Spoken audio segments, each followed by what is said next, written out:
A bit of a continuation of the P14 Sniper. Today I've got socks on. It's a bit cool. I just got the P14 Sniper back from Sydney.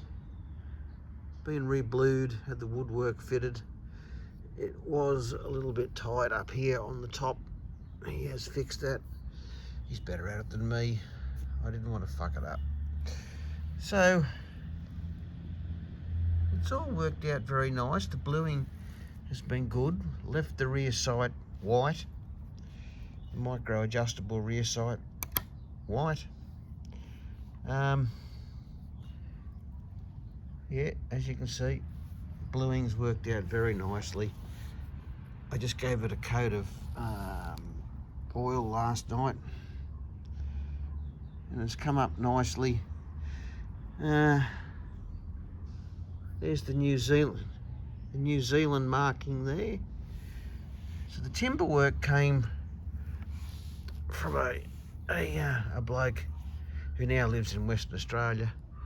Very expensive piece of timber work, but I just bit the bullet because, God, where am I going to find a nice piece of timber work like this in this day and age? So I bought it. I'm going to give you a roundup of all the cost.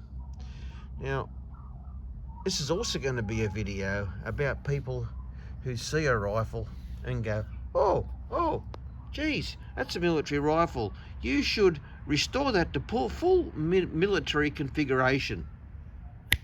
Just do it. I got the paperwork here for it, and I bought this thing in very late 2017.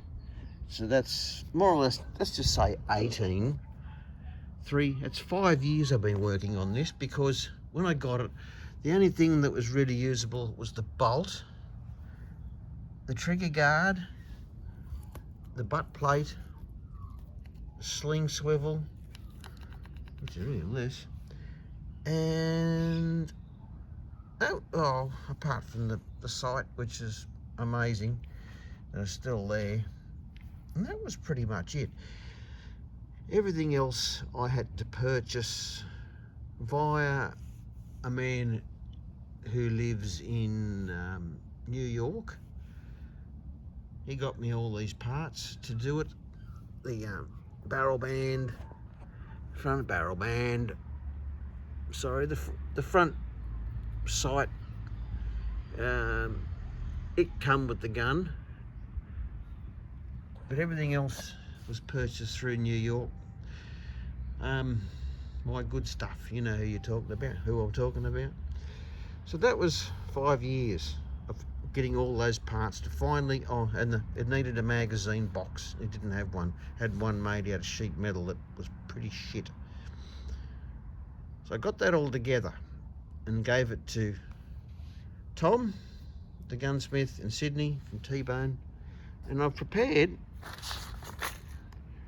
a bit of a list, even my shopping list of what this thing cost me, just to show people you don't just click your fingers. So the P14 Sniper, it was $250, more or less, just for the action and a couple of little bits of metal work.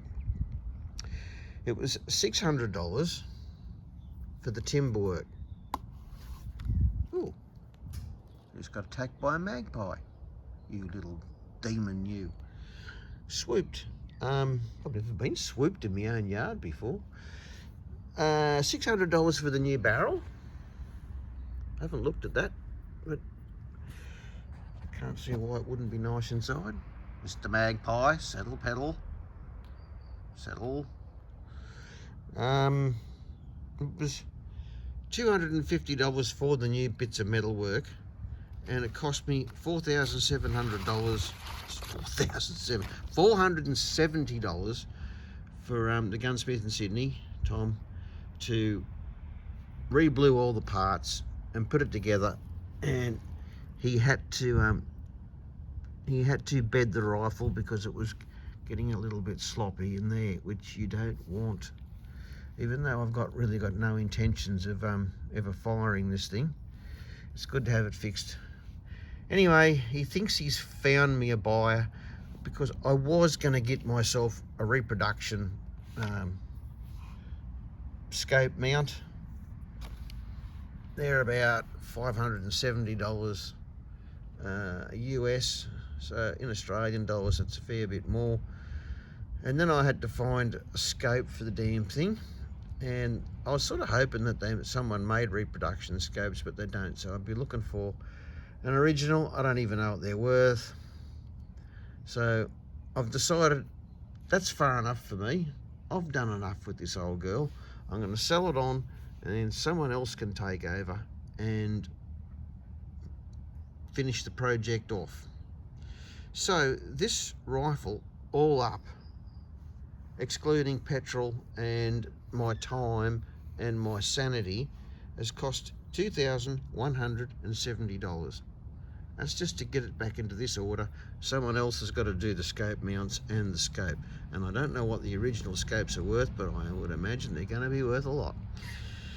So I got a quote from Tom who reckons 2,500. So this is a very rare occasion where a rifle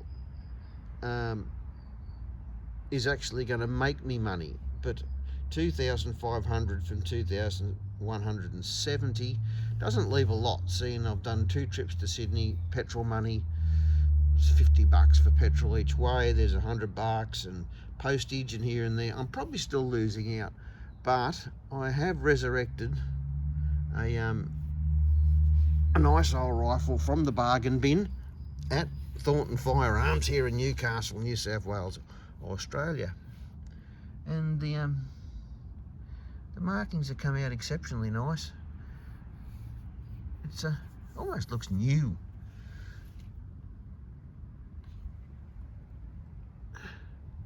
But that's its story, and now I may have found a new owner, and that's it.